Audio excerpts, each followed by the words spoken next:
Hello everyone. My name is Jade Jones. You may have seen me in Mental Edge hosting the podcast.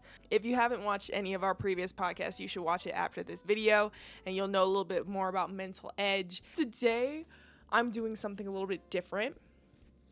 I'm going to be talking about a few things that I would tell to my younger self.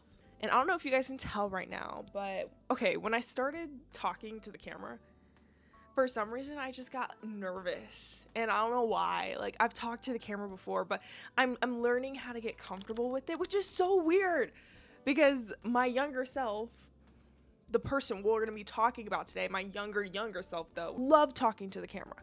I started a YouTube page because it was like my dream to be a YouTuber for a little bit when I was like 10, and the YouTube page was popping.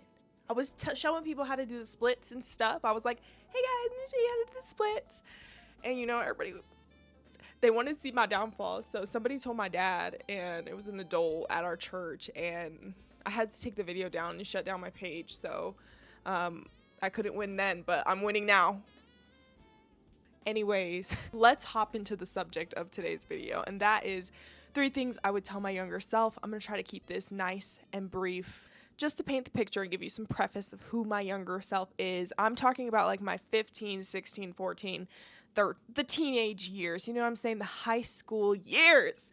Honestly, the high school years ain't got nothing on the 20s. And I'm giving advice to that younger person in hopes that if you are a younger person or maybe an older person, you can take something from it and maybe it'll help you in your own life journey. I don't know. Teens are not far away from me. I'm 22. Like, 19 is 3 years ago, but I'm not talking about that area. I'm really talking about high school. I was pretty like insecure. Like, I had a level of confidence because I ran track, and you know, to stick your booty in the air and run out blocks, you have to have a little bit of confidence, okay? And so I did have a level of confidence because I had been running and I had been an athlete all my life, and so there was some confidence there. But in the other aspects of my life, I wasn't really sure what I wanted to do with my life, which I feel like most high schoolers don't know what they want to do with their life, as well as just the environment that I was raised in.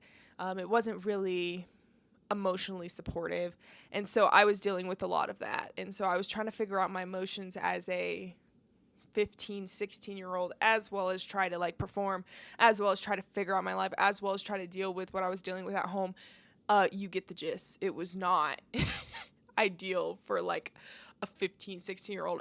So you can imagine, I don't know if you were like me at that age, but me at the age, I was very I would say overdramatic. I would definitely say overdramatic. Also was raised in a lot of like fear. So I literally freaked out about everything. I think I had a world-ending crisis at least twice a day. And, you know, one starting in first period, one at track. There's your picture. The first thing I would tell myself is that it's going to be okay. Like, if I saw my little me, I would be like, look, girl, you have got to calm down. The world is not ending, and there are options for you. Because I think in high school, no matter what the situation was, whether it was little or big, I kind of just ran with it in the biggest ways and like literally went into emotional turmoil over the smallest things. That wreaked havoc in my sports life, in my regular life. It was really like a lot of sad moments for me. And I feel like if I had just taken a deep breath and actually calmed the hell down, I think I could have enjoyed the moment a lot more. If I just took a breath and understood that, like, this is not the end of the world. Whatever situation I'm facing is not the end of the world.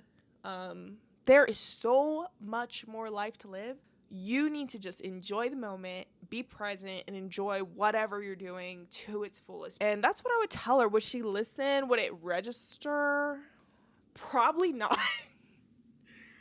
Probably not. If I'm being completely honest, my coach told me a lot of things. He told me to believe in myself and all this confidence stuff. Did any of that register? No. I still was like still low self-esteem and things like that. And there are so many factors into what builds low self-esteem, but we're not talking about that right now. The second thing I would tell myself is to be curious. Get curious about what you want. Get curious about your interests and your passions, and keep the same curiosity that you had when you were a kid. You know, like when you're a kid and you just want to explore everything. You're like, oh my God, I want to be outside. I want to be inside. I want to be here. I want to be there. What's this? What's that? Asking questions. As people grow up anyway, we become less curious because of what other people will think of us and what other people will think of our passions. Or for me, I was like, am I even allowed to have this passion? Like, will this passion be taken away from me? Because something I dealt a lot with in my home life was like I was taken out of things because my dad was really protective over me, and he would like take me out of the things that I loved, unfortunately, if he felt some type of way about it. So I got taken out of Grit, which is a track club now, but back then was an athletics club. And that kind of just threw me off because that was something I really loved and I couldn't be there. And that sucked. I was a little scared to share my passions because I didn't want them to be taken away. I actually began like the content creating social media passion when I was younger, and it got taken away, like I said earlier in the YouTube about YouTube. Is that I really wanted to like start a YouTube channel, and I get it, like I was young or whatever, but it was completely taken away. And so then that created this like I need to shield everything. And so that's what I did. And so for me, it kind of stripped that curiosity, and I kind of like buried it because I was like, well, what's the point of being curious? You know, I don't want to be her or have it taken away from me. So what I would do is just not get curious about anything. But what I would tell my younger self is that even though like, you know, maybe it gets taken away, maybe, you know, whatever from it, just still be curious about it, because curiosity is what we build from. Like it's everything starts with a little bit of curiosity. The last thing I would tell my younger self is to trust the process. This is probably one of the most popular sayings, trust the process, but it's so true. I think it's like just means like trust wherever you're at in life and trust that it will benefit you in the future. Trust that whatever journey you're on is going to pay off for you in some type of way. If I didn't go through everything that I went through in high school, if I didn't make this, it wouldn't lead me to make the decisions that I made to get to where I'm at. It wouldn't have led me to pursue like this content creation path. And it probably wouldn't have led me back to track. Take a deep breath, girl, because you cry too much, okay? You don't have to have it all figured out by now, right now. This right now is not for you to figure everything out. Let me tell you, you can't solve everything in a day, not now, not in life. It just don't happen like that. Like literally everything is a process.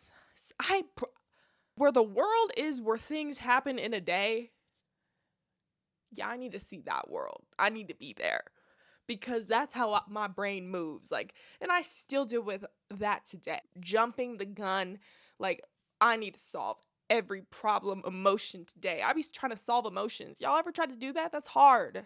You can't solve emotions. They're not to be solved. But I've tried to do it, and I've ended up in spirals, and it definitely started in high school.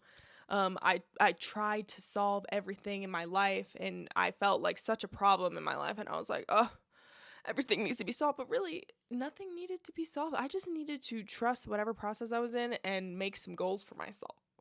Make some goals. Have a goal for yourself. I don't know. Whatever it is, just commit to something at that age in high school. And you don't have to be in this deep emotional turmoil all the time about the things that are happening to you, because you're going to learn something from it and you're going to get what you want at the end of it. I got exactly what I wanted in high school. In high school, I wanted to have a safe environment to where I could create, and I wanted to help impact younger athletes. But in high school, did not think that it would be like this. I was in a world-ending mode all day. And let me tell you, you don't have to worry about the world ending. You're going to get all the lessons you need from life itself anyway.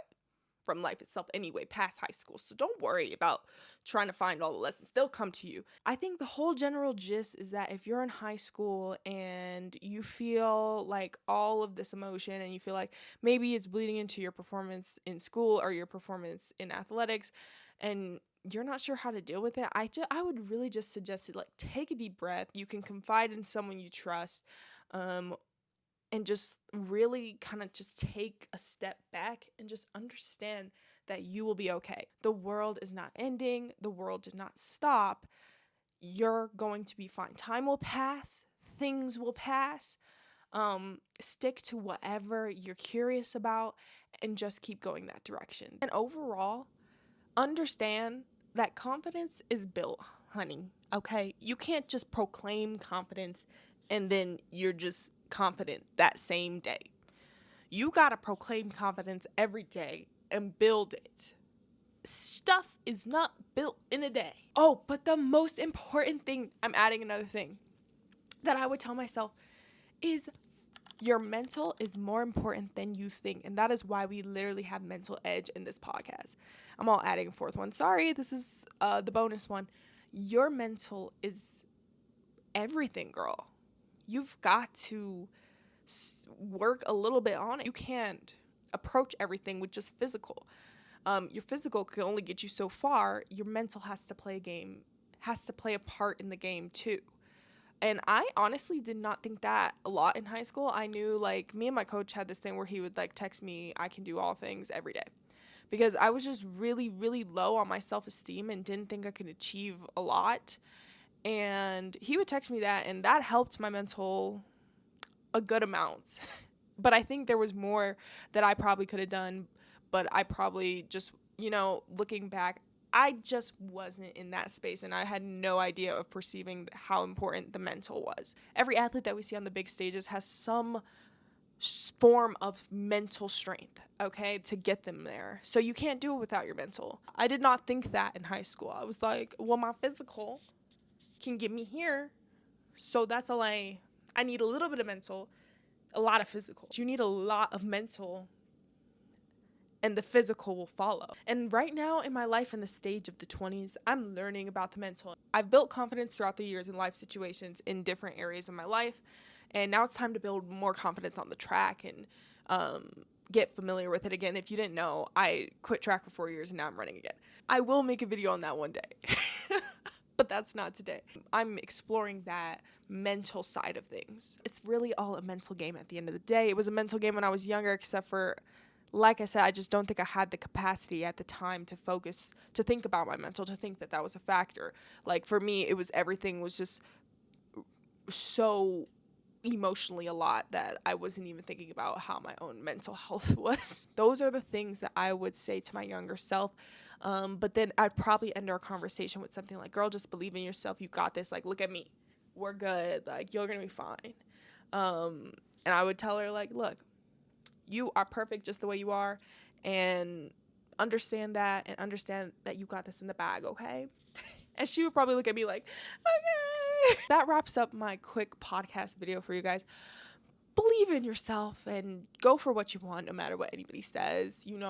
We're in this together. I used to have moments every day, but now I feel like they're a little more spread out because I'm a little older. So it gets better. It does get better. But you just got to figure out what works for you. So make sure to stay tuned for future podcasts. I'm back in the podcast realm. I'm a certified talker and I love talking. So you'll definitely be seeing a lot more of me. And if you've been keeping up with our Instagram pages, Conscious Athlete by Grit, and TikTok, then you know that I've been posting shorter clips of things that are helpful towards sports, like jump roping, and a whole plethora of other things. So make sure to go watch those as well. Follow our pages to stay tuned. I know a lot of people are staying tuned, but they don't like to say it, but it's okay. We appreciate you. If you're feeling up to it, comment one thing you would tell to your younger self. I'm interested to hear what you guys would say, because these are just the things that I would say to myself. And this is a really quick version because I did not want this video to become an hour long. So I hope you guys have a good rest of your day, evening, whatever you're watching this, and we'll see y'all later. Bye.